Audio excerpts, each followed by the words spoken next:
Hello, my friends. Yes, Halloween is almost upon us, and it's time for a Halloween episode right here on 3D Printing Nerd.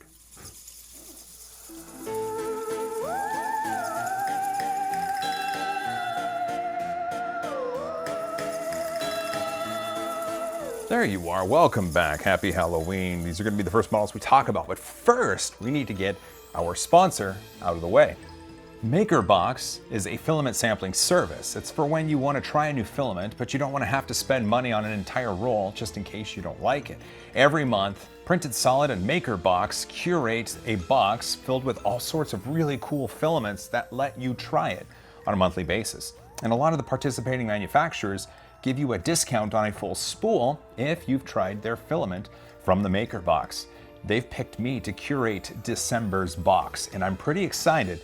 And if you sign up now and use code 3DPN, you get 25% off your first month's box. Link is in the description, and a big thanks for the sponsorship of this video, MakerBox. Now it's time to talk about the models. The first one for Halloween that you're gonna like are these candle holders by Tanya W. I can't remember how to pronounce her last name, but she made these. These are fantastic, printed on the Ultimaker 2 Plus, printed in Matter Hackers PLA. They turned out fantastic. In fact, you can use a real candle or you can use battery-operated tea light candles. These are PLA, so using real fire always poses some sort of danger, but when you like to live dangerously and it's Halloween, seems appropriate. But these are great, and the link to these, of course, and all of the models I'm gonna show down in the description.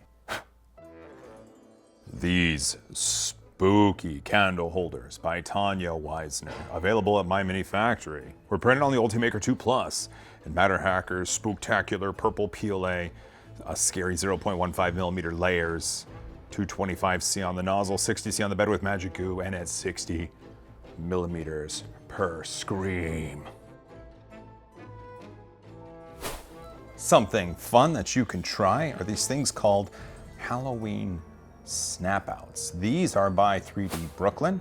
This one's in Matter Hackers ABS, printed on the Artemis. This one is in Filamentum's, I think, Vertigo Galaxy, printed on the Ultimaker 3. Look at these little things. They're so cute. There's cats and hats and bats and ghosts and candy and a pumpkin, and they're all caught up in a spider's web. So you can trim them and take them out of the spider's web and give them out on Halloween, or these just work by themselves. Put them on the wall. They're great for decorations. Halloween isn't complete without some decorations, but these decorations have been trapped by the mighty spiders. Look at this. This is the cutest little thing. It's a little pumpkin with a little kitty cat inside of it. The pumpkin is the Protopasta Tangerine Orange, and the kitty cat is Filamentum, and it's just so cute. This is by my buddy Tariq, better known as 3D Guy Dubai, better known as 3D Printing Geek, better known as an awesome dude that creates some awesome models. This one is just fantastic. That cat is cute. That pumpkin is cute. This is great for a little Halloween decoration.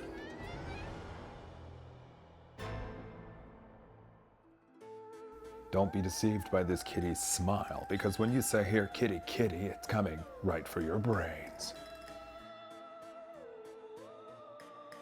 Not everything for Halloween is purely about display. Sometimes it's about fun, enjoyment, and various types of joy. This is what's known as the Geared Pumpkin, and it's printed on the Prusa i3 Mark III in 3D Fuel's Workday PLA. And I believe what happens is, it goes together. I don't know the exact perfect way to put it together, but let's see what I can do. I bet that's the bottom-ish, maybe? That's kind of fun. Let's turn.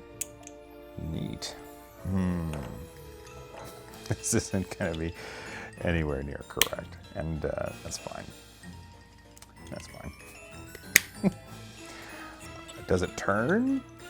Nope. It doesn't turn.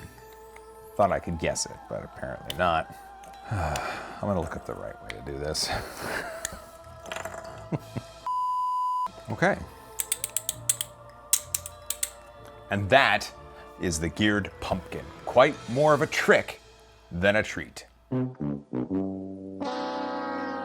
Sometimes when you're handing out candy, you need a big bowl and you don't have a big bowl available. So you can just print yourself something like this. This is a giant skull candy bowl and print on the Zortrax M300 and Z-Hips material. And it had some delamination issues, and the poor raft stuck to the model, leaving its underbelly exposed. But you can still fill it with all sorts of really, really tasty candy. Perhaps take an airbrush to it to bring out some of the detail, and then you've got yourself a nice Halloween bowl full of, hopefully, tasty candy to give out to all the trick-or-treaters. This spooky skull includes some spooky layer adhesion problems thanks to the spooky Zortrax M300 and spooky hips material. If you're looking for more of a typical Halloween decoration, this pumpkin by my buddy Bernie Solo, Han Solo's second cousin, twice removed, is wonderful. I did scale this up to 250% scale. This is printed in 3D Fuel's Workday PLA Orange, obviously. There's a flat spot on the lid that matches up with a flat spot on the back. However, well, there's the stem, printed in green. But all of my kids wanted this to be the stem. So, what looks better, stem 1 or stem 2? Stem 1 is Filamentum Crystal Clear PLA or Crystal PLA. Stem 2 is Repcord's Green PLA. I think they look great. Which one goes on the pumpkin? I have to put them both on now because I can't decide.